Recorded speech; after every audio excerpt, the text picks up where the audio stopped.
সিআইডির ল্যাবে পরীক্ষা হবে গণহত্যার সময়কার শেখ হাসিনা সহ জড়িতদের ফোন রেকর্ড।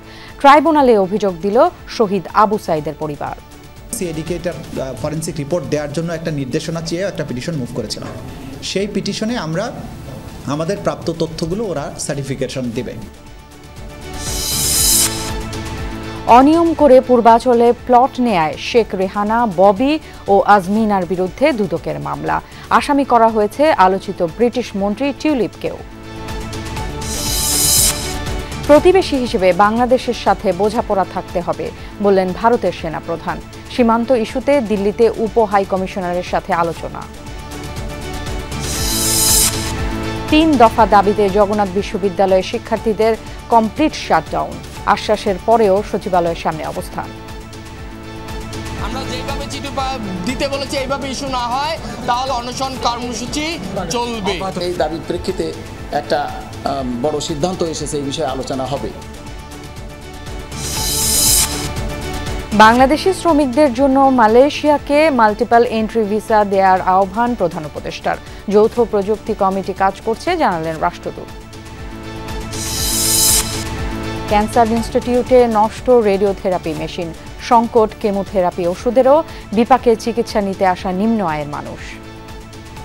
পাইছি একটা আর দুইটা কিনছি। 5 নম্বরটা আমার কিনতে হয়েছে 3500 টাকা দিয়া। দিছি আকামতে মানে কি মন লাগে আর দেড় লাগে ঘুরতেছি।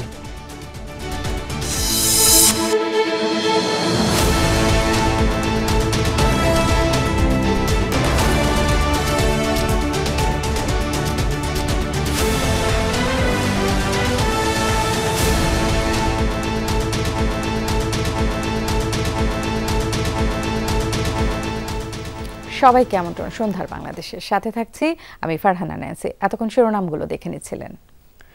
জুলাই আগস্ট গণহত্যায় সাবেক প্রধানমন্ত্রী শেখ হাসিনা সহ জড়িত অনেকের গুরুত্বপূর্ণ কল রেকর্ড হাতে পেয়েছে আন্তর্জাতিক অপরাধ ট্রাইব্যুনালের প্রসিকিউশন।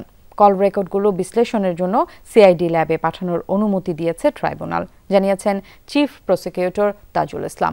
এক ব্রিফিংয়ে তিনি জানান, কল রেকর্ডের পাশাপাশি পাওয়া গেছে ভিডিও ফুটেজ ও টেক্সট মেসেজ। সোমবার জুলাই আগস্ট গণহত্যা মামলার শুনানি হয় আন্তর্জাতিক অপরাধ ট্রাইব্যুনালে। সেখানেই উঠে আসে কিভাবে সেই সময় নির্দেশ দিয়েছিলেন শেখ হাসিনা।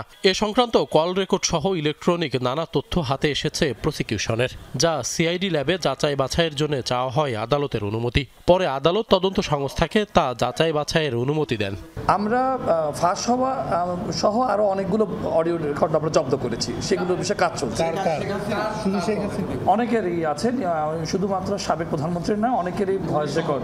জি, বেশ কিছু সমর্থিত এবং অসমর্থিত বিভিন্ন রকমের অনলাইন থেকে শুরু করে এবং অপ্রকাশিত, যারা ভবিষ্যতে রাজনৈতিক কার্যে হয়তো বা তারা ব্যবহার করতে পারে। এছাড়াও শেখ হাসিনার আমলে গুম খুনের নানা তথ্য উপাত্ত হাতে এসেছে তদন্ত সংস্থার। তবে এনটিএমসি সহ কয়েকটি প্রতিষ্ঠানের বিরুদ্ধে ট্রাইব্যুনালে অসহযোগিতার অভিযোগ আনে প্রসিকিউশন। এটা একটা সিস্টেমেটিক ক্রাইম। শুধুমাত্র এটা এমন না যে মানুষ হত্যা করা হলো তা না, এভিডেন্স কিলিং এর কিন্তু একটা পর্যায় এখানে আছে, সেটা আলাদা একটা উপন্যাস। এই হত্যাযজ্ঞের সাথে মানবতা বিরোধী যত অপরাধ আছে সেই অপরাধের এভিডেন্সগুলো হাইড করার জন্য মূলত সব রকমের আয়োজন সেখানে ছিল।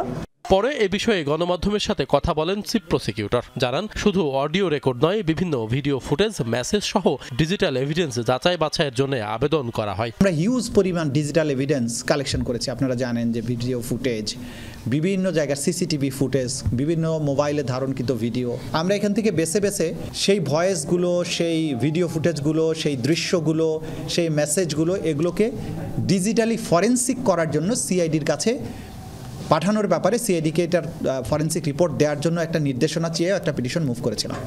সেই পিটিশনে আমরা আমাদের প্রাপ্ত তথ্যগুলো ওরা সার্টিফিকেশন দেবে। কোনো চাপেই মাথা নত নয়, আইন অনুযায়ী আসামিদের বিরুদ্ধে ব্যবস্থা নেওয়ার কথা জানান চিফ প্রসিকিউটর। খুবই স্পষ্ট করে বলতে চাই, ট্রাইব্যুনাল কোনো চাপের মধ্যে নেই। আমরা কোনো চাপের কাছে সামান্যতম নত হওয়ার কোনো কারণ নেই। আশিক মাহমুদ, যমুনা নিউজ, ঢাকা। জুলাই আগস্টের আন্দোলনে রংপুরে নিহত শহীদ আবু সাইদের পরিবার 25 জনের বিরুদ্ধে আন্তর্জাতিক অপরাধ ট্রাইব্যুনালে অভিযোগ দায়ের করেছেন। সোমবার আন্তর্জাতিক অপরাধ ট্রাইব্যুনালে হাজির হয়ে এই অভিযোগ দায়ের করেন সাইদের ভাই। দুপুরে চিফ প্রসিকিউটর তাজুল ইসলাম সাংবাদিকদের সাথে আলাপকালে এ তথ্য নিশ্চিত করেন। বৈষম্য বিরোধী ছাত্র আন্দোলন চলাকালে গত বছরের 16 জুলাই রংপুরে পুলিশের সামনে বুক চিতিয়ে দাঁড়ায় বেগম রোকেয়া বিশ্ববিদ্যালয়ের শিক্ষার্থী আবু সাইদ। এ সময় তার বুকে গুলি করে পুলিশ। শহীদ হন আবু সাইদ। এই ঘটনায় অভিযোগ দায়ের করতে সোমবার দুপুরে আন্তর্জাতিক অপরাধ ট্রাইব্যুনালে আসেন আবু সাইদের পরিবার। পরে শেখ হাসিনা সহ 25 জনকে আসামি করে অভিযোগ দায়ের করেন তার ভাই। সাইদের পরিবার ও বন্ধুরা বলেন, এতদিনে মাত্র 2-3 জন আসামি গ্রেপ্তার হয়েছে, বিচারে কোনো অগ্রগতি নেই। আদৌ বিচার হবে কিনা তা নিয়েও প্রশ্ন তোলেন তারা। আবু সাইদ হত্যা মামলার মাত্র 2-3 জন আসামি ধরা হয়েছে, বিচারের মামলার কোনো অগ্রগতি নাই। সেই বিচারের মামলার অগ্রগতি সম্পর্কে আমরা জানার জন্য এখানে এসেছি। বিগত 5 মাস পেরিয়ে গেলেও এখনও আবু সাইদ হত্যায় যে সকল এজাহারভুক্ত আসামিরা তারা এখন পর্যন্ত গ্রেপ্তার হয়নি। তো আমরা সেটিতে অত্যন্ত ক্ষুব্ধ এবং কেন তারা গ্রেপ্তারের আওতায় আসতেছে না, এবং আমরা অনেক জায়গায় দেখেছি তারা স্বপদে বহাল রয়েছেন। আবু সাইদের পরিবারের অভিযোগ দায়েরের বিষয়টি নিশ্চিত করে চিফ প্রসিকিউটর জানান, এই ঘটনায় রংপুরে একটি মামলা হলেও ট্রাইব্যুনালে মামলা চলতে কোনো বাধা নেই। আবু সাইদের পরিবার রংপুরে তারা নিজেরা একটা মামলা করেছেন। সেই মামলার যে বক্তব্য, এবং আমরা এটা বলেছি যে লোকাল কোর্টে যতই মামলা হোক, যেহেতু এটা ক্রাইমস অ্যাগেনস্ট হিউম্যানিটি, তাদেরকে আমরা বলেছি যে এটা আন্তর্জাতিক অপরাধ ট্রাইব্যুনালে আপনাদের পক্ষ থেকে অভিযোগটা যদি আসে সেটা বরং প্রপার হবে। তো সেই প্রেক্ষিতে ওনারা এসেছেন, এবং তার সাথে ওই সময় ঘটনার সময় যারা তার পাশে সহযোদ্ধারা ছিল, যারা এই ঘটনার সময় তাকে উদ্ধার করেছে, তার পাশে থেকেছে, যারা পুরো ঘটনা প্রত্যক্ষদর্শী, তারাও এসেছে সাথে, এবং তারা এই ঘটনার বর্ণনা দিচ্ছে। এটা সবগুলোই আমরা অন্যদের ক্ষেত্রে যে প্রক্রিয়া নিয়েছি, যে সবগুলো মিলেই তো তদন্ত হবে। এটা একটা কাউন্ট বা একটা ঘটনা, যাত্রাবাড়ি একটা ঘটনা, উত্তর একটা ঘটনা, আবু সাইদের ঘটনা একটা ঘটনা, এরকম একটা বিষয় হিসেবে আমরা নিব। এসব হত্যা মামলায় ট্রাইব্যুনালে ন্যায় বিচার হবে এমনটাই প্রত্যাশা সবার। আশিক মাহমুদ, যমুনা নিউজ, ঢাকা। তথ্য গোপন সহ নানা অনিয়ম করে পূর্বাচলে 10 কাঠা করে 30 কাঠা প্লট নিয়েছেন সাবেক প্রধানমন্ত্রী শেখ হাসিনার বোন শেখ রেহানা, তার ছেলে ববি ও মেয়ে আজমিনা। প্রাথমিক অনুসন্ধানের সত্যতা পাওয়ায় তাদের বিরুদ্ধে 3টি মামলা করেছে দুদক। এক্ষেত্রে ক্ষমতার অপব্যবহার করে সহযোগিতা করায় সাবেক প্রধানমন্ত্রী শেখ হাসিনা ও ব্রিটিশ এমপি টিউলিপকেও আসামি করা হয়েছে বলে জানিয়েছেন দুদক মহাপরিচালক। বালু নদীর পাড়ে পূর্বাচল প্রকল্পের ডিপ্লোম্যাটিক জোনের 27 নম্বর সেক্টরের 203 নম্বর রোডের এক সারিতে 6টি প্লট। এর মধ্যে শেখ রেহানার প্লট নম্বর 13, তার ছেলে রাদর মুজিব সিদ্দিকীর প্লট নম্বর 11 আর মেয়ে আজমিনা সিদ্দিকীর প্লট নম্বর 19। তারা প্রত্যেকেই 10 কাঠার প্লট পেয়েছেন। এর জন্য কাঠাপতি দিতে হয়েছে মাত্র 3 লাখ টাকা করে। পরিবেশের জন্য গুরুত্বপূর্ণ ও ডিপ্লোম্যাটিক জোন হলেও পূর্বাচলে তারা এই প্লট পেয়েছেন ক্ষমতাচ্যুত সাবেক প্রধানমন্ত্রী শেখ হাসিনার বোন ও স্বজন হওয়ায়। এক্ষেত্রে ব্রিটিশ এমপি টিউলিপ সিদ্দিকীর প্রভাবও কাজ করেছে বলে দুদক জানিয়েছে। আবার প্লট নেওয়ার ক্ষেত্রে রেহানা ও তার 2 ছেলে মেয়ে তথ্য গোপন করেছেন। রাজধানীতে তাদের প্লট, ফ্ল্যাট ও স্থাবর সম্পদ থাকলেও সেই তথ্য দেখাননি আবেদনে। ঢাকা শহরের রাজুকের এখতিয়ারাধীন এলাকায় বাড়ি বা ফ্ল্যাট বা আবাসন সুবিধা থাকার পরও হলফনামায় তা গোপন করে পূর্বাচল নতুন শহর প্রকল্পের অতি গুরুত্বপূর্ণ কূটনৈতিক এলাকায় একটি 10 কাঠা প্লট বরাদ্দর ক্ষেত্রে রাজুকের নীতিমালা লঙ্ঘন করা হয়েছে মর্মে অনুসন্ধানকালে তথ্য উদ্ঘাটিত হয়েছে। এভাবে তথ্য গোপন করে প্লট নেওয়ায় শেখ রেহানা, তার ছেলে রাদর মুজিব সিদ্দিক ববি ও আজমিনা সিদ্দিক রূপন্দির বিরুদ্ধেও মামলা করেছে দুদক। আসামি করা হয়েছে শেখ হাসিনা ও টিউলিপ সিদ্দিককেও। অভিযোগ সংশ্লিষ্ট জনাব রেহানা সিদ্দিক, তার মেয়ে জনাব টিউলিপ রিজওয়ানা সিদ্দিক এবং জনাব শেখ হাসিনা সাবেক প্রধানমন্ত্রী সহ মোট 15 জন আসামির বিরুদ্ধে আজ একটি মামলা রুজু হয়েছে। রাজুক পূর্বাচল প্রকল্পে বেআইনিভাবে পরস্পর যোগ সাজসে ক্ষমতার অপব্যবহারপূর্বক প্লট বরাদ্দের প্রেক্ষিতে এই আলোচ্য মামলাগুলো রুজু করা হয়েছে। রবিবার প্লট জালিয়াতির অভিযোগে শেখ হাসিনার মেয়ে সাইমা অজদ পুতুলের বিরুদ্ধে মামলা করেছিল দুদক। সেই মামলায়ও আসামি ছিলেন শেখ হাসিনা। 2022 সালে তাদের নামে প্লট বরাদ্দকারী গণপূর্ত ও রাজুক কর্মকর্তারাও এসব মামলায় আসামি হয়েছেন।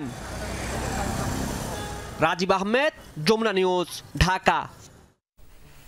ব্রিটেনের রাজা চার্লসের একটি দাতব্য সংস্থায় 2.5 লাখ পাউন্ড অনুদান দিয়েছেন সালমান এফ রহমানের ছেলে শায়ান এফ রহমান। এমন প্রতিবেদন করেছে দেশটির প্রভাবশালী গণমাধ্যম সানডে টাইমস। বলা হচ্ছে, দারিদ্র্য বিমোচনের লক্ষ্যে 2007 সালে ব্রিটিশ এশিয়ান ট্রাস্ট নামে দাতব্য সংস্থা গড়ে তুলেছিলেন তৎকালীন ব্রিটিশ রাজপুত্র তৃতীয় চার্লস। শায়ান রহমান এই তহবিলেই £2.5 লাখ অনুদান দেন। 2018 সালে বাংলাদেশে এই ট্রাস্টের কার্যক্রম শুরুতে সহায়তা করেন তিনি। শায়ান এই দাতব্য সংস্থার উপদেষ্টা কাউন্সিলের চেয়ারম্যান। সানডে টাইমসের অনুসন্ধান আরও বলছে, শায়ান এফ রহমান একটি অফশোর ট্রাস্টের মাধ্যমে উত্তর লন্ডনের গোল্ডার্স গ্রিন এলাকায় £12 লাখ দিয়ে একটি বাড়ি কিনেছিলেন। সেখানেই থাকতেন টিউলিপ সিদ্দিকের মা ও শেখ হাসিনার বোন শেখ রেহানা। প্রতিবেশী হিসেবে বাংলাদেশের সাথে সম্পর্ক এবং বোঝাপড়া থাকতে হবে ভারতের। বাৎসরিক ব্রিফিংয়ে এমন মন্তব্য করেছেন ভারতের সেনাপ্রধান জেনারেল উপেন্দ্র দ্বিবেদী। এমনকি 5 আগস্ট ক্ষমতায় পট পরিবর্তনের সময় বাংলাদেশের সেনাপ্রধানের সাথে যোগাযোগ ছিল বলে জানান জেনারেল দ্বিবেদী। এদিকে সীমান্ত ইস্যুতে আলোচনার জন্য দিল্লিতে বাংলাদেশের উপ হাই কমিশনারের সাথে আলোচনা করেছেন ভারতীয় পররাষ্ট্র মন্ত্রণালয়ের কর্মকর্তারা। সোমবার দিল্লির মানেকশ সেন্টারে প্রেস ব্রিফিং করেন ভারতীয় সেনাপ্রধান জেনারেল উপেন্দ্র দ্বিবেদী। এ সময় সামরিক বাহিনীর বিভিন্ন কর্মকৌশল পরিকল্পনা সহ নানা ইস্যুতে গণমাধ্যম কর্মীদের প্রশ্নের জবাব দেন তিনি। এ সময় উঠে আসে বাংলাদেশ প্রসঙ্গ। ভারতীয় সেনাপ্রধান বলেন, প্রতিবেশী হিসেবে বাংলাদেশের সাথে সম্পর্ক এবং বোঝাপড়া থাকতে হবে ভারতের। কৌশলগত কারণে বাংলাদেশ অত্যন্ত গুরুত্বপূর্ণ আমাদের কাছে, এমনকি তাদের ক্ষেত্রেও বিষয়টা একই। তাই প্রতিবেশী হিসেবে আমাদের একসাথেই থাকতে হবে, নিজেদের মধ্যে বোঝাপড়াও থাকতে হবে। এমন কোনো কিছু করা উচিত না যাতে আমাদের সম্পর্কে নেতিবাচক প্রভাব পড়ে। 5 আগস্ট শেখ হাসিনা দেশ ছেড়ে পালানোর সময়ও বাংলাদেশের সেনাপ্রধানের সাথে যোগাযোগ হয় বলে জানান ভারতের সেনাপ্রধান। রাজনৈতিক পট পরিবর্তন হলেও দুই দেশের সামরিক বাহিনীর মধ্যে সম্পর্ক স্বাভাবিক আছে বলেও জানান তিনি। সামরিক ক্ষেত্রে দুপক্ষের মধ্যে যে সম্পর্ক ছিল তাতেও কোনো পরিবর্তন আসেনি। এরপরেও আমি বাংলাদেশের সেনাপ্রধানের সাথে ভিডিও কনফারেন্সও করেছি। যখন পরিস্থিতির উন্নতি হবে তখন দুই দেশের সামরিক বাহিনীর মধ্যে যৌথ মহড়া হবে। এদিন নয়াদিল্লিতে বাংলাদেশের ডেপুটি হাইকমিশনার নুরুল ইসলামকে ডেকে পাঠানো হয় ভারতীয় পররাষ্ট্র মন্ত্রণালয়ে। এ সময় বিএসএফ এর কাঁটাতারের বেড়া নির্মাণকে কেন্দ্র করে চলমান উত্তেজনা নিয়ে আলোচনা হয়। এর আগে রোববার একই ইস্যুতে ঢাকায় ভারতীয় হাইকমিশনার প্রণয় ভার্মার সাথেও কথা বলে বাংলাদেশের পররাষ্ট্র মন্ত্রণালয়। মীর মুশফিকা হাসান, যমুনা নিউজ। চাঁপাইনবাবগঞ্জে বাংলাদেশ ভারত সীমান্তে মৃত পাতিয়া নদীর উন্মুক্ত স্থানে বিএসএফ এর কাঁটাতারের বেড়া তৈরিকে কেন্দ্র করে এখনো থমথমে পরিস্থিতি বিরাজ করছে এলাকায়। সতর্ক অবস্থানে সীমান্তরক্ষী বাহিনী রাত দিন চলছে টহল। শিবগঞ্জ উপজেলার দুর্গম চৌকা সীমান্ত এলাকায় নোম্যান্স ল্যান্ডে কাঁটাতারের বেড়া নির্মাণ কাজ শুরু করে ভারতীয় সীমান্তরক্ষী বাহিনী বিএসএফ। বিজিবি প্রতিবাদ করার পরও কথা শোনেনি তারা। খবর পেয়ে ছুটে আসে আশপাশের গ্রামের শত শত মানুষ। মাতৃভূমি রক্ষার্থে যেহেতু বিজিবি ভাইয়ের এখানে আছে, জনগণ এখানে আছে, তারা আমাদের এক জিনিস ছাড়া যুক্তি নাই ভাই।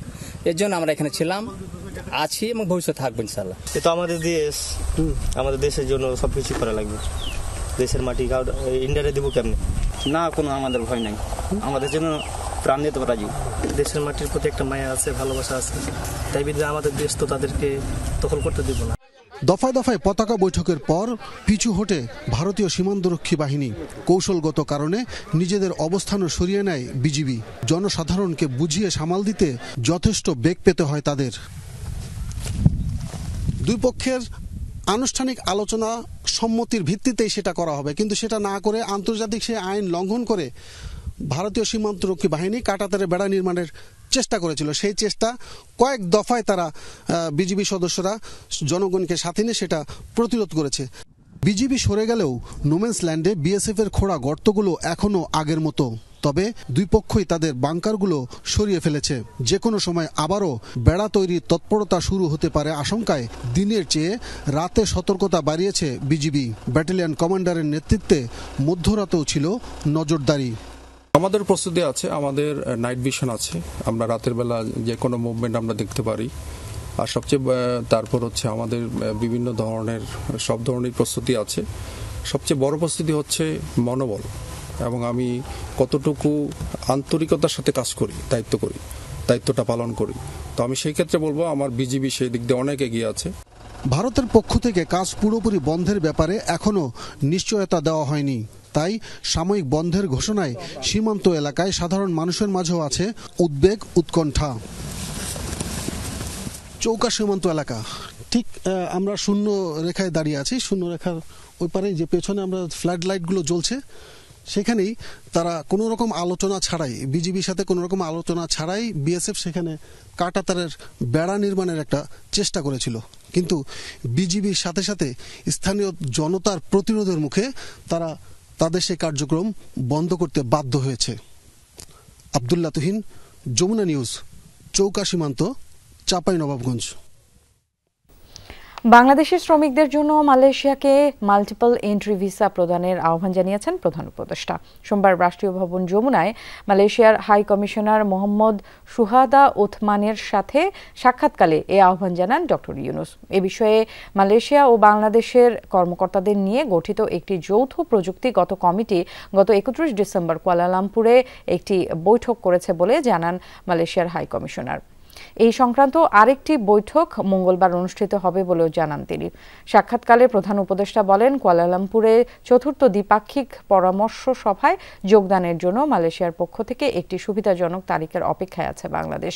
প্রধান উপদেষ্টা আরও জানান, বাংলাদেশ এই বছরের মাঝামাঝিতে পররাষ্ট্রমন্ত্রী পর্যায়ের ৫ম যৌথ কমিশন বৈঠক আয়োজনের জন্য প্রস্তুত।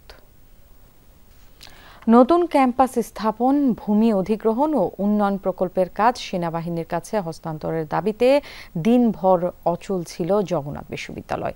এই অবস্থায় সশস্ত্র বাহিনী বিভাগ সহ সংশ্লিষ্টদের সাথে আগামী বুধবার বৈঠকের ঘোষণা দেয় শিক্ষা মন্ত্রণালয়। তারপরও সচিবালয় ঘেরাও ও অনশন শুরু করে শিক্ষার্থীরা।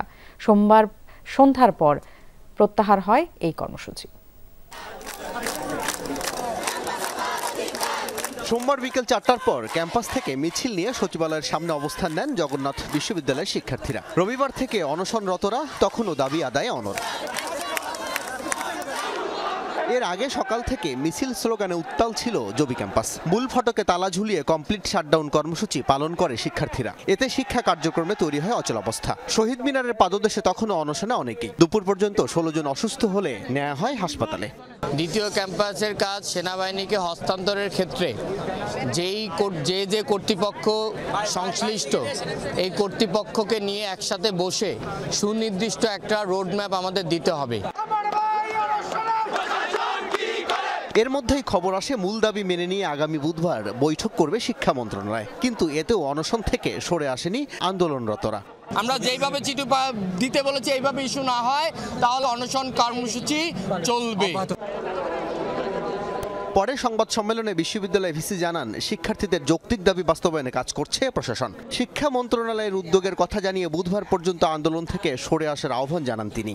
এটা মেনে নিয়ে বাকিগুলো আমরা যাতে এগিয়ে যেতে পারি এবং যাতে বাস্তবায়ন করতে পারি সে ব্যাপারে আমাদেরকে সহযোগিতা করলে ভালো। আর সচিবালয় থেকে যেহেতু এই চিঠিটা আমাদের ছাত্রছাত্রীদের দাবির সঙ্গে মিলে গেছে এবং এই দাবির প্রেক্ষিতে একটা বড় সিদ্ধান্ত এসেছে, এই বিষয়ে আলোচনা হবে এবং কুইকলি এসেছে যে আগামী পরশুদিনই এটা আলোচনা হবে।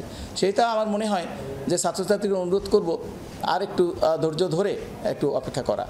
ভিসির আহ্বানে সাড়া না দিয়ে বিকেলের পর সচিবালয়ের সামনে অবস্থান নেন আন্দোলনরতরা। আল আমিন হক, যমুনা নিউজ, ঢাকা। চাকরিতে পুনর্বহালের এক দফা দাবিতে এবার সচিবালয়ের সামনে আমরণ অনশন করছে 40তম ব্যাচের অব্যাহতিপ্রাপ্ত পুলিশের শিক্ষানবিশ সাব ইন্সপেক্টররা। বিকেলে অবস্থান কর্মসূচি শেষে আমরণ অনশন শুরু করেন তারা। জানান, বহিষ্কারাদেশ প্রত্যাহার করে চাকরি পুনর্বহালের প্রজ্ঞাপন না দেয়া পর্যন্ত চালিয়ে যাবেন এই কর্মসূচি। আন্দোলনরতরা বলেন, স্বরাষ্ট্র মন্ত্রণালয় আশ্বাস দিলেও এখন পর্যন্ত কোনো সিদ্ধান্ত না আসায় আমরণ অনশনে যেতে বাধ্য হয়েছেন তারা। চাকরিতে পুনর্বহালের এক দফা দাবিতে সচিবালয়ের সামনে অবস্থান কর্মসূচি পালন করেছে অব্যাহতিপ্রাপ্ত 40তম ক্যাডেট সাব ইন্সপেক্টররা। সকাল থেকে চাকরিতে পুনর্বহালের দাবি সম্বলিত বিভিন্ন প্ল্যাকার্ড ব্যানার নিয়ে অংশ নেন তারা। আন্দোলনরতরা জানান অব্যাহতি পাওয়া ৩২১ জন সাব ইন্সপেক্টরের দাবির বিষয়ে আশ্বাস দেওয়া হলেও সুনির্দিষ্ট কোনো সিদ্ধান্ত না আসায় আবারও আন্দোলনে নামেন তারা। স্বরাষ্ট্র সচিব স্যার আমাদের একটা আশ্বাস দিয়েছিল যে আমরা কার ভালো কিছু পেতে যাচ্ছে, কিন্তু এতদিন পরও আমরা কার পেতে পারি নাই। তো সেখান থেকে আমরা এখানে দাঁড়িয়েছি। বাংলাদেশ পুলিশ মানুষের সেবায় নিয়োজিত, আমরাও চাই যে আমরা চাকরিতে যোগদান করে মানুষের সেবা করব। আমরা এখনো আশায় আছি যে তারা আমাদেরকে কিছু জানাবেন। আমরা যেহেতু একটা ডিসিপ্লিন ফোর্স, আমরা ডিসিপ্লিনের সাথে এখানে অবস্থান কর্মসূচি নিয়েছি। চূড়ান্ত একটা সিদ্ধান্ত আমাদের না জানানো পর্যন্ত আমরা এখান থেকে যাব না। কোনো আশ্বাস না পাই, আমাদের যদি পুনর্বহাল না করা হয়, আমরা কন্টিনিউ এখানে অবস্থান করব আমাদের আমৃত্যু পর্যন্ত। দুপুরে পুলিশের পক্ষ থেকে আন্দোলনকারীদের সরে যাওয়ার অনুরোধ করা হলেও এতে অনড় থাকেন তারা। তুমি বারবার এখানে আসতেছো, কোনো রকম কোনো কিছু চাই না, কোনো রকম ওয়ার্নিং দেওয়া নাই, বলা নাই, কোয়া নাই, তুমি হুট করে চলে আসলা। সারাদিন অবস্থান কর্মসূচির পরেও সরকারের পক্ষ থেকে কোনো সাড়া না মেলায় বিকেলে দাবি আদায়ে আমরণ অনশনের ঘোষণা দেন তারা। জানান সুনির্দিষ্ট সিদ্ধান্ত না আসা পর্যন্ত চলমান থাকবে এ কর্মসূচি। আমাদের পরবর্তী সিদ্ধান্ত হচ্ছে আমাদেরকে চাকরিতে পুনর্বহালের প্রজ্ঞাপন জারি না করা পর্যন্ত আমরা এখানে আমরণ কর্মসূচি চালিয়ে যাব। অন্যদিকে একই স্থানে কারারক্ষী পদে নিয়োগপত্রের দাবিতে অবস্থান নেয় ৬২তম ব্যাচের নিয়োগ বঞ্চিতরা। তাদের অভিযোগ চূড়ান্তভাবে নির্বাচিত হলেও তাদের দেয়া হয়নি নিয়োগপত্র। জেলা কারারক্ষী, মহিলা কারারক্ষী চূড়ান্তভাবে নির্বাচিত হওয়ার পর আমাদের যোগদান করানো হয়নি। কেন করা হয়নি, কিসের ভিত্তিতে আমাদের নিয়োগপত্র দেওয়া হয়নি আমরা নিজেরাও জানি না। যতদিন পর্যন্ত ওরা আমাদের নিয়োগপত্র দিবে না, ততদিন পর্যন্ত আমরা স্বরাষ্ট্র মন্ত্রণালয়ের সামনে, সচিবালয়ের সামনে এই যে এরকম করে কর্মসূচিতে অবস্থান করব। আমরা চাই আমাদের নিয়োগপত্র দিয়ে আমাদের ট্রেনিং সেন্টারে পাঠিয়ে দেওয়া হোক, আমাদেরকে নিয়োগপত্র দিয়ে আমাদেরকে যোগদান করানো হোক, এটাই আমাদের দাবি। নিয়োগ বঞ্চিত ৪৮ কারারক্ষী ও মহিলা কারারক্ষীকে দ্রুতই চূড়ান্ত নিয়োগপত্র দেওয়ার দাবি জানান তারা। ফয়সাল মাহমুদ, যমুনা নিউজ, ঢাকা। নিজের তৈরি আইনের দোহাই দিয়ে শেখ হাসিনা ও তার পরিবার দেশের যেখানে ইচ্ছা সেখানেই জমি দখল করেছেন, এমন অভিযোগ করেছেন বিএনপির সিনিয়র যুগ্ম মহাসচিব রুহুল কবির রিজভী। বলেন, শুধু পূর্বাচলেই শেখ হাসিনা নিজের পরিবারের নামে ৬০ কাঠা জমি দখল করেছেন। সকালে নয়াপল্টনে খালেদা জিয়ার রোগ মুক্তি কামনায় জাতীয়তাবাদী রিকশা, অটো, ভ্যান চালক শ্রমিক দল আয়োজিত দোয়া মাহফিলে তিনি কথা বলেন। রিজভী বলেন, দেশের সকল সম্পদ লুট করে নিজের আঁচলের নিচে রেখেছিলেন স্বৈরাচার শেখ হাসিনা। বিভিন্ন প্রকল্পের নামে দেশ থেকে ৮০,০০০ কোটি টাকা পাচার করেছে তার পরিবার। শেখ হাসিনার আমলে সীমান্তে ভারতের কাঁটাতারের বেড়া দেয়ার ঘটনার সমালোচনা করেন বিএনপির এই নেতা। বাংলাদেশের যে কোনো জায়গায় যে কোনো সম্পত্তি যেটা ভালো মনে করেছে, শেখ হাসিনার পছন্দ হয়েছে, সেটাকেই সে আত্মসাৎ করেছে একটা কি বলে যে নামমাত্র একটা আইনি কাঠামোর মধ্যে। আইনি কাঠামোটা কি? শেখ হাসিনাকে তৈরি করা। ৮০,০০০ কোটি টাকা শেখ হাসিনা এবং তার পরিবারের নামে বাংলাদেশ থেকে পাচার হয়েছে।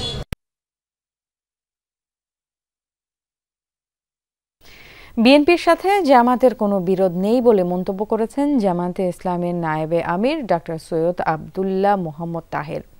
তিনি বলেন, বিএনপির সাথে দূরত্ব আছে বলে মনে করে না জামাত। সকালে মগবাজারে দলের কেন্দ্রীয় কার্যালয়ে ব্রাজিলের রাষ্ট্রদূত পাওলো ফার্নান্দো দিয়াস ফারেসের সাথে জামাতের আমির ডক্টর শফিকুর রহমানের সৌজন্য সাক্ষাৎ শেষে ব্রিফিংয়ে সাংবাদিকদের কথা বলেন আব্দুল্লাহ মোহাম্মদ তাহের। তিনি বলেন, ভবিষ্যতেও বিএনপির সাথে একসাথে কাজ করবে তার দল। জামাতের এই নায়েবে আমির জানান, আগামী নির্বাচন যেন সুষ্ঠু হয় সে বিষয়ে ব্রাজিলের রাষ্ট্রদূতের সাথে আলাপ হয়েছে জামাতের আমিরের। দলের পক্ষ থেকে ব্রাজিলকে বাংলাদেশে বিনিয়োগের আহ্বান জানানো হয়। বিএনপির সাথে আমাদের তেমন কোনো বিরোধ নেই, মত পার্থক্য নেই। ছোট ছোট ইস্যুগুলোতে কেউ কেউ ফেরি ফেরি বা সাইডে কথা বলছেন, সেটা এত ধর্তব্য বিষয় নয়। বিএনপির নজরুল ইসলাম খান সাহেব, মাননীয় সেক্রেটারি জেনারেল ওদের সাহেব ভেরি ক্লিয়ারলি বলেছেন যে জামাতের সাথে আমাদের কোনো বিরোধ নেই, আর জামাত এটা ফিল করে না যে বিএনপির সাথে আমাদের কোনো গ্যাপ আছে। We are working together. একে তো মেশিন নষ্ট, ফলে কয়েক সপ্তাহ ধরে বন্ধ ক্যান্সারের রেডিওথেরাপি, অন্যদিকে কেমোথেরাপির ওষুধ সংকট। হতদরিদ্র রোগীকেও প্রতিটি কেমোর পেছনে গুনতে হয় ৩ থেকে ৫,০০০ টাকা। একমাত্র সরকারি ক্যান্সার চিকিৎসালয়ের সেবার হাল এখন এমন। শরীরে মরণ ব্যাধি রোগ বাসা বাঁধলেও প্রাইভেটে চিকিৎসার পয়সা নেই মুবিকদের। দূর দূরান্তের রোগীর বেলায় ভোগান্তির মাত্রা কয়েক গুণ বেশি। 10 বছরের সিয়াম, ছোট্ট শরীরে বড় রোগের বাসা। চিকিৎসায় হাত খুলে খরচের সক্ষমতা নেই বাবা মায়ের। ভরসা সরকারি ক্যান্সার ইনস্টিটিউট ও হাসপাতাল। বিপত্তি সেখানেও। চিকিৎসক 10 বার রেডিওথেরাপি নেয়ার পরামর্শ দিলেও 8 বারের পর আর থেরাপি মিলছে না। যদি দূরে দূরে রেডিওথেরাপির জন্য আমার কোনো ছেলের কোনো বাচ্চার কোনো ক্ষতি হয়ে যায় কিনা, মানে আমি এই আতঙ্কে আছি। কুমিল্লার জাহাঙ্গীর আলম কেমো নিয়েছেন কয়েক দফা। এবার রেডিওথেরাপির পরামর্শ চিকিৎসকের, কিন্তু ক্যান্সার হাসপাতালে রেডিওথেরাপির সিরিয়াল মিলেনি। আজকে আসছি, আমার প্রায় 3000 3500 টাকা খরচ গেছে। আজকে এই পরীক্ষাগুলো সব কিছু করায়। লেখা রেডিওথেরাপির কার্ড খালি নাই, দুঃখিত রেডিওথেরাপির কার্ড খালি নাই। এইভাবে কয়েক মাস যাওয়ার পরে এখন সেখানে নতুন একটি সিল যুক্ত হয়েছে, দুঃখিত ত্রুটির জন্য মেশিন বিকল্প থাকায় রেডিওথেরাপি দেওয়া সম্ভব হচ্ছে না। অর্থাৎ মেশিন বিকল আসলে এখানে গেল 2 সপ্তাহ ধরে, কিন্তু উনি ভুগছেন বিশেষ করে রেডিওথেরাপির জন্য গেল প্রায় 5-6 মাস ধরে আসলে রেডিওথেরাপির সিরিয়াল এসে পাচ্ছেন না। সিরিয়াল পেতে এমনিতেও দিনের পর দিন অপেক্ষায় থাকতে হতো। মেশিন বিকল হয়ে পড়ায় রোগীর জট আরও বেড়েছে। প্রাইভেটে গেছি, আমার দ্বারা স্যার সম্ভব না, আমি অনেক গরিব মানুষ। 1,20,000 টাকা চাই। এক আল্লাহর কাছে ছাড়া বলার কোনো জায়গা আমাদের নেই। তো ডাক্তার বললো যে আপনাকে রেডিওথেরাপি সাজেস্ট করা হয়েছে, কিন্তু আমাদের যেরকম মেশিন নষ্ট আছে আপনি মেয়ের আগে এটা পাবেন না। মোট 6টি মেশিনে রেডিওথেরাপি দেয়া হতো ক্যান্সার হাসপাতালে। গেল 3 বছর ধরে চলছে কেবল 2টি, সেই 2টিও বিকল 2 সপ্তাহ ধরে। ওনাদের যে ইঞ্জিনিয়ার সাহেব আছেন, বাংলাদেশে যারা আছেন, তারা চেষ্টা করে ঠিক করতে পারে নাই। এই জন্য ওনারা চাচ্ছেন যে বাইরের থেকে, বেশি ইন্ডিয়া থেকে ওরা লোক আনবে। একটা ভালো খবর হলো যে 2টা মেশিন আমাদের নতুন আসছে, যেটা অলরেডি বসানো হয়ে গেছে। 2টার ভিতরে একটা আমরা ফেব্রুয়ারির ফার্স্ট উইকে চালু করতে পারবো, আরেকটা হয়তো ফেব্রুয়ারির শেষ অথবা মার্চের ফার্স্ট উইকে চালু করতে পারবো, আশা করছি ইনশাল্লাহ। হাসপাতালে কেমোথেরাপি বিভাগ সচল, কিন্তু পকেটের চিন্তায় কপালে ভাঁজ পড়ছে রোগীর স্বজনের। কেউ আবার ভর্তি হওয়ার বিড়ম্বনায়। ফ্রি পাইছি একটা, আর 2টা কিনছি। 5 নম্বরটা আমার কিনতে হয়েছে 3500 টাকা দিয়া। মানে কি মন লাগে আর দেড় লাগে ঘুরতেছি। আজকে ওষুধ কেনা লাগছে, কেমন 2টা ডোজ কেনা লাগছে আমাদের। আমি রিক্সাওয়ালা মানুষ, বুঝছেন, 4000 টাকা লাগছে। সরকারি হাসপাতালে রোগীর লম্বা লাইন কিংবা দীর্ঘ অপেক্ষা সেটি নতুন কিছু নয়, কিন্তু ফ্রি চিকিৎসার কথা বলা হলেও মূলত বিভিন্ন জায়গায় ওষুধ কিনতে হয়, কারণ প্রায় শুনতে হয় ওষুধের সরবরাহ নেই।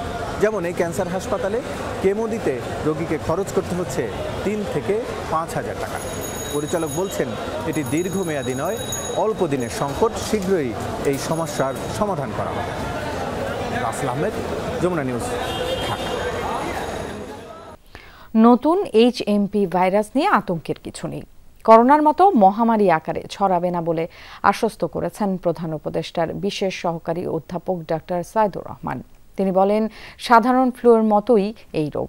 শিশু, বয়স্ক ও জটিল রোগ আছে এমন রোগীদের শুধু স্বাস্থ্যবিধি মেনে চলতে হবে। বিশ্ব স্বাস্থ্য সংস্থার সতর্কবার্তা না থাকায় সীমান্তে সতর্কতা জারির পরিকল্পনাও নেই সরকারের। করোনার মতোই চীন থেকে উৎপত্তি নতুন HMP ভাইরাসের আক্রান্ত একজন রোগী এরই মধ্যে শনাক্ত হয়েছে বাংলাদেশে, তাই ছড়াচ্ছে আতঙ্ক। তবে ভাইরাসটি কোভিডের মতো ভয়ঙ্কর না, মহামারী আকারে ছড়ানোর ক্ষমতাও নেই বলে জানিয়েছেন প্রধান উপদেষ্টা স্বাস্থ্য বিষয়ক বিশেষ সহকারী ডাক্তার সাইদুর রহমান। এটা দীর্ঘদিন যাবত এই অঞ্চলে ছিল, এইটা কখনোই এখন পর্যন্ত বলা হচ্ছে না যে এটা দিয়ে গুরুতর কোনো শ্বাসযন্ত্রের বা গুরুতর কোনো জীবন হানিকর বা ঝুঁকিপূর্ণ কোনো রোগ তৈরি হয়। এখন পর্যন্ত বিশ্ব স্বাস্থ্য সংস্থা বা কোনো রেগুলেটর যেহেতু অ্যালার্ম জেনারেট করেনি, কোনো জায়গাতে বিজ্ঞানের কোনো অংশেই এটাকে SARS-CoV-2 এর সঙ্গে কোনো তুলনীয় কোনো ভয়াবহতা এটার আছে কেউ বলেনি। তবে ভাইরাসটি সাধারণ ফ্লুর মতো হলেও শ্বাসযন্ত্রের কিছু সমস্যা করতে পারে শিশু, বয়স্ক ও জটিল রোগীদের ক্ষেত্রে। এজন্য তাদের মাস্ক পরা সহ স্বাস্থ্যবিধি মেনে চলার পরামর্শ দিয়েছেন বিশেষ সহকারী। এটা সাধারণ ফ্লু 7 দিনের মধ্যে ভালো হয়ে যাবে, সাধারণ ফ্লু যেভাবে ভালো হয়। যদি না উনি বিশেষ কোনো সমস্যা না থাকে, লাইক উনি যদি খুবই অল্প বয়সী বাচ্চা না হয়, ওনার যদি ইমিউনিটি কম্প্রোমাইজ না হয়, ওনার যদি কিডনি ডিজিজ না থাকে এবং ওনার যদি COPD না থাকে, সাধারণ যে জ্বর কমানো এবং অন্যান্য পরামর্শগুলো মেনে চলবেন। একটু পানি বেশি খাবেন, পুষ্টিকর খাবার দাবার খাবেন। ঝুঁকি যাদের আছে তারা মাস্ক পরে চলা। এইচএমপি ভাইরাস সাধারণ ফ্লুর মতো হলেও সতর্ক আছে স্বাস্থ্য মন্ত্রণালয়। এজন্য শিগগিরই কিছু পরিবর্তন আসছে বিদ্যমান স্বাস্থ্যবিধিতে। আলমগীর স্বপন, যমুনা নিউজ, ঢাকা। চট্টগ্রাম আদালত প্রাঙ্গণে সহিংসতার ঘটনায় বিস্ফোরক আইনের মামলায় আদালতে আত্মসমর্পণ করে জামিন পেয়েছেন 63 জন আইনজীবী। এতে অসন্তোষ প্রকাশ করেছেন বাদীপক্ষ। আইনজীবী সাইফুল হত্যার সুষ্ঠু বিচারের দাবিতে বিক্ষোভ হয়েছে আদালত পাড়ায়। জামিন শুনানিকে কেন্দ্র করে আদালত পাড়ায় দিনভর ছিল কঠোর নিরাপত্তা। সকাল 11:30টায় চট্টগ্রামের অতিরিক্ত চিফ মেট্রোপলিটন ম্যাজিস্ট্রেট আদালতে হাজির হন 63 জন আইনজীবী, যারা চট্টগ্রাম আদালত প্রাঙ্গণে সহিংসতার ঘটনায় বিস্ফোরক আইনে দায়ের করা মামলার আসামি। মোট 66 জন আসামির মধ্যে 3 জন অনুপস্থিত ছিলেন।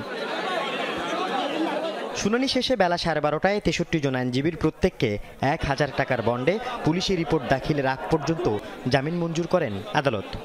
এই মামলাটা করেছে একজন ব্যক্তি যিনি ঘটনা দেখে নাই, ভাঙচুরের মামলা।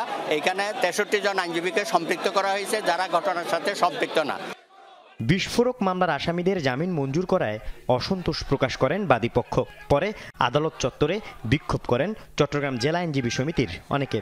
যারা সনাতনী ইস্কনের দোসর, ইস্কনের সন্ত্রাসী, যারা আলী হত্যাকাণ্ডের সাথে প্রত্যক্ষ এবং পরোক্ষভাবে জড়িত ছিল, যারা উস্কানি দিয়ে এই হত্যাকাণ্ডে সংঘটিত করেছে, তারা এই আজকে যে আসামিরা সারেন্ডার করেছেন এই আসামিরা।